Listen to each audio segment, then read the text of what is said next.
welcome to another Down the Rabbit Hole video, and I'm talking another Blade Runner video, but this is going to be one that is going to be very hard to do because I really want to talk about the soundtrack to the original film, one by Vangelis. And so, how do you do that when you can't play copyrightable music on YouTube? What I've done is I've selected a couple of tracks from the Google Music Library that is allowed, that's kind of Blade Runner-esque, so I'm going to have that playing in the background. I'm not going to have the original soundtrack, much as I would like to. And I'm not going to be showing any footage, much as I would like to, because the last time I did a review of the original film, showed some footage and got, blocked by YouTube. So this is going to be very difficult to do, so I found what I think is a solution. I hope it works. But I really need to talk about the soundtrack. The music for the original film. It was amazing, and I was a little bit sort of disheartened when I got that boxed set you've seen me show in various previous videos.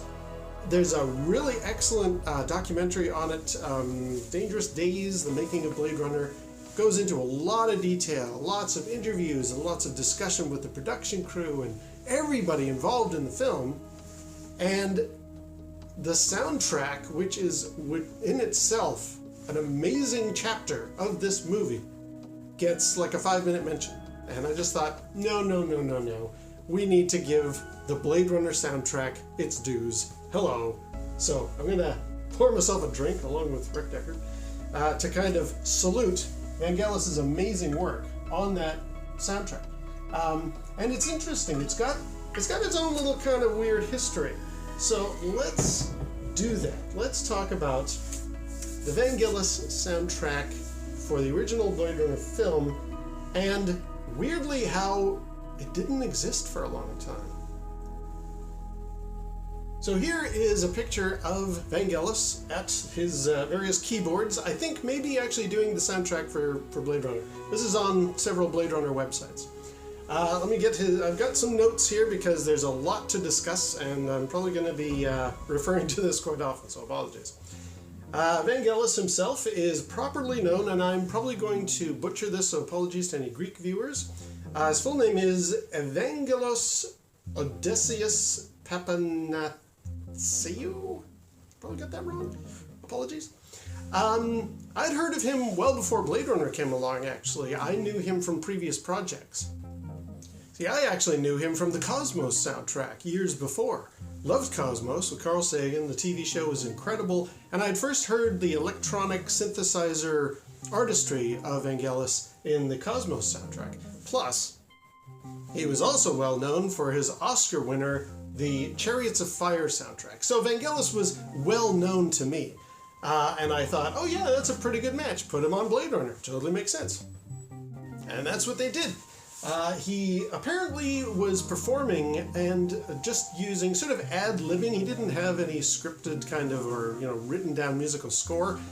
He apparently would watch taped footage from the film, taken to him, I guess, dailies or whatever, and actually kind of improvised what he thought the Blade Runner world would be, how it would sound. And what's interesting is the instrument that he used was a Yamaha CS80 keyboard. There's a picture of it here.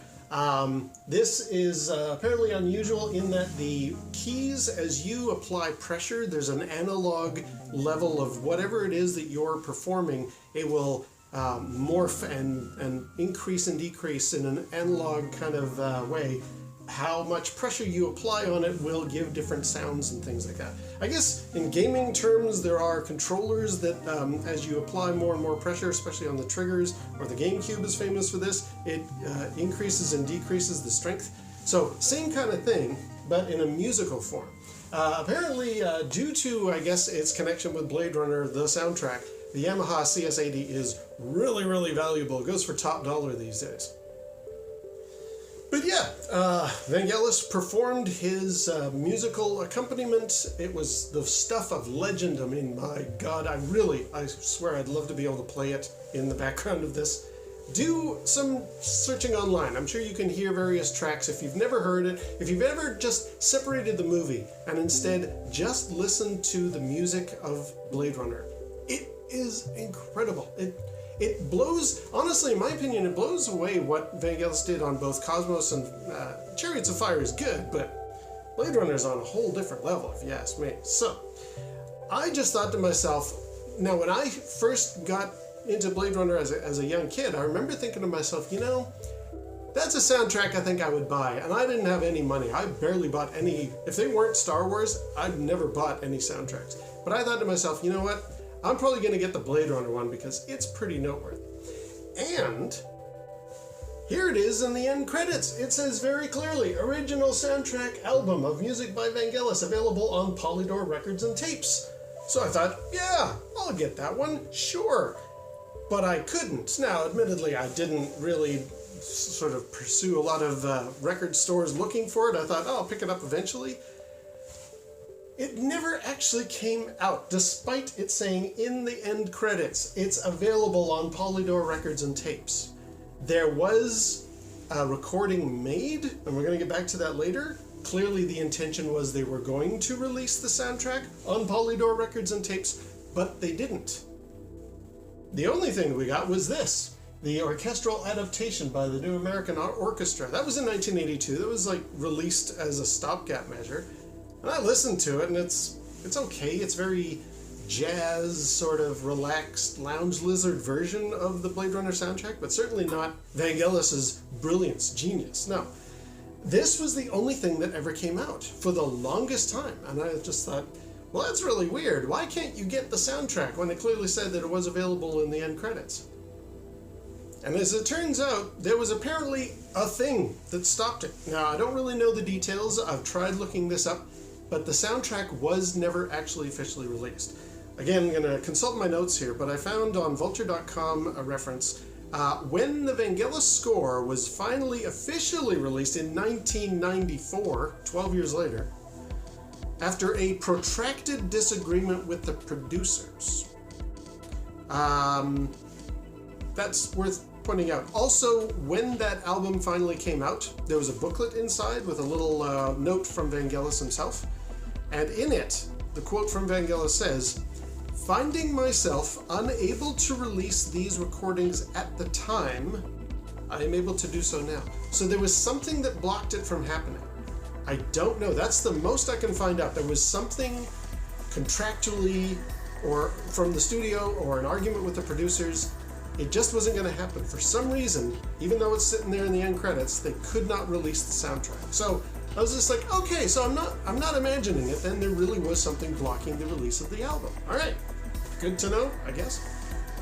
Now, there was one ever release of original music from Vangelis for Blade Runner, and that was in 1989. Polydor released Vangelis Themes, which was a collection of his music. It had the end credit music from Blade Runner, and also the love theme. And that was it. It was hidden among tracks from Chariots of Fire and various other works that Vangelis had done. All stellar stuff, of course. But if you're a Blade Runner fan and all you've been listening to is that jazzy lounge lizard version of the soundtrack, this was just a tantalizing tidbit of like, oh, we've almost got it. We've almost got an official release. 1989, years later, that was the closest we ever got until 1994. Now, as I mentioned, there was obviously some recording taken from the studio to be able to make the soundtrack that was advertised in the end credits. And I'm going to get back to that in a little bit, because that did surface in a not entirely legal way. However, as far as official releases, 1994, we finally get the official Blade Runner soundtrack. But I've got some notes here, it's actually missing quite a few tracks of music, and Vangelis actually added stuff that was inspired by Blade Runner, like things that were not in the film, but would do as, honestly, a little bit of filler. And they've got like audio tracks, you know, Deckard saying some lines and things like that. And it was like, all right, well, I guess if we have to, like, that's the closest we're going to get to an official release, I suppose. Now, talking about that 1982 extraction of the tapes, the studio recordings that were around, there was a bootleg that actually made it out of that recording, that set, there were tapes, audio, reel-to-reel tapes of the Blade Runner soundtrack that had made, I guess, exchanged hands here and there in various lesser illegal practices and stuff. I mean, in a world before the internet, you hear rumors about these things floating about and you think, oh man, there's a bootleg of the soundtrack. I wish I could get my hands on that. But I don't live in Japan or New York or wherever these things are making their way around. So I'm never going to get my hands on it, and I never did. But in 1993, just a year before that official 1994 release of the soundtrack, somebody had taken that tape and made it a CD release. Where is it here?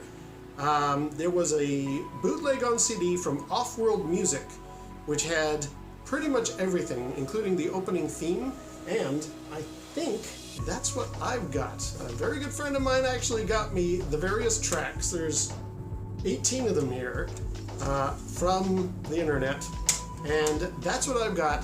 And that Off-World one is the one that anybody who's looking for an official version of the Blade Runner soundtrack, that's the one to get, because it's got everything nicely presented. It's in somewhat chronological order. It has the opening, with the cityscape and the kind of the explosion and the opening credit crawl. That's in here. So that's the one to get.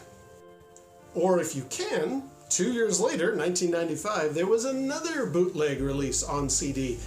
This one is from the Gongo Music, or maybe that's the studio.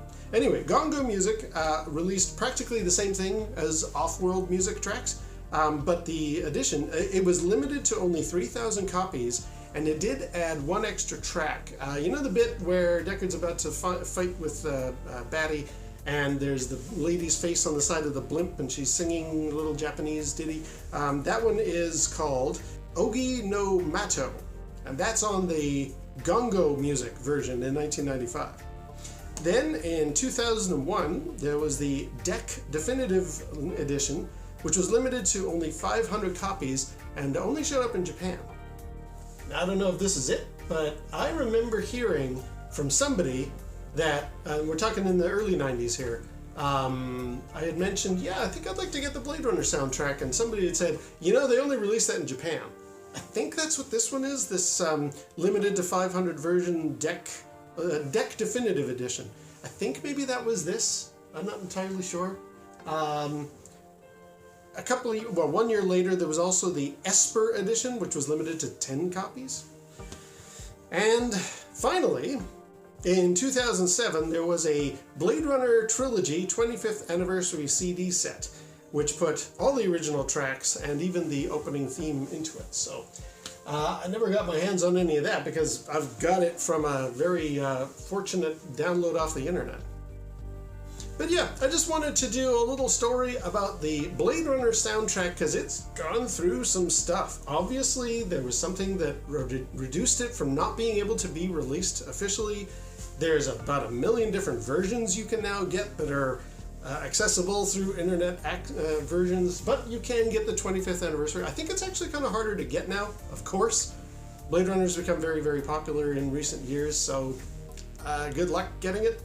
If you know ways to access music off the internet, it's an available thing.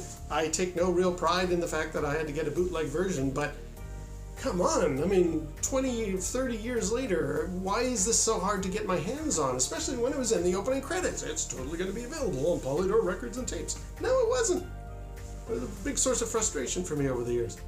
However, that's it. Just wanted to touch on the Blade Runner soundtrack because it doesn't seem to get as much dues as it should, and it's got its own little history and story and all that kind of stuff. And as doing part of my Blade Runner video series, I thought, I gotta give it its fair shake. I gotta really emphasize how awesome the Blade Runner soundtrack is. So, cheers to Vangelis for his amazing work. And if you want to get yourself a copy, I mean, try and find it in various sources. I've given you lots to ponder. There's links and ways to find it online. So, until next time, we'll see you down the rabbit hole, and cheers.